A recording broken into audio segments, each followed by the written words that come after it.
Aluva SP ഓഫീസിന് സമീപത്തെ വീട്ടിൽ മോഷണം നടത്തിയ പ്രതികളുമായി തെളിവെടുപ്പ് നടത്തി. അജ്മീറിൽ വെച്ച് ആലുവ പോലീസ് സംഘത്തിനെതിരെ വെടിയുതിർത്ത പ്രതികളെയാണ് എത്തിച്ചത്.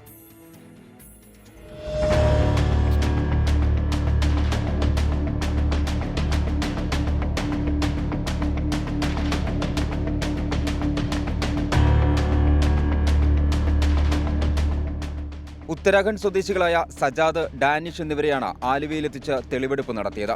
മോഷണം നടത്തിയ വീടുകൾ, താമസിച്ച സ്ഥലങ്ങൾ, മോഷണ ബൈക്ക് ഉപേക്ഷിച്ച ഇടങ്ങൾ എന്നിവിടങ്ങളിലായിരുന്നു തെളിവെടുപ്പ്.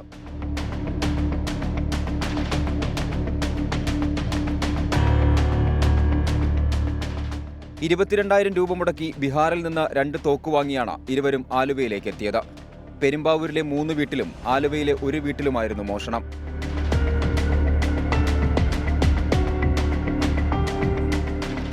പിന്നാലെ മധ്യപ്രദേശിലേക്ക് കടന്നു, അവിടെ നിന്ന് രാജസ്ഥാനിലേക്കും. അജ്മീറിലെത്തിയ മോഷണ സംഘത്തെ പിന്തുടർന്ന ആലുവ പോലീസ് എത്തിയപ്പോൾ ഇവർക്ക് നേരെ വെടിയുതിർത്തു. അതിസാഹസികമായാണ് പ്രതികളെ കീഴ്പ്പെടുത്തിയത്. പോലീസുകാരെ ആക്രമിച്ച കേസിൽ നേരത്തെ ഇവർ അജ്മീറിൽ ശിക്ഷ അനുഭവിച്ചിരുന്നു. കഴിഞ്ഞ ദിവസമാണ് ഇവരെ ആലുവയിലെത്തിച്ചത്. പ്രതികളെ റിമാൻഡ് ചെയ്തു. 24 കൊച്ചി.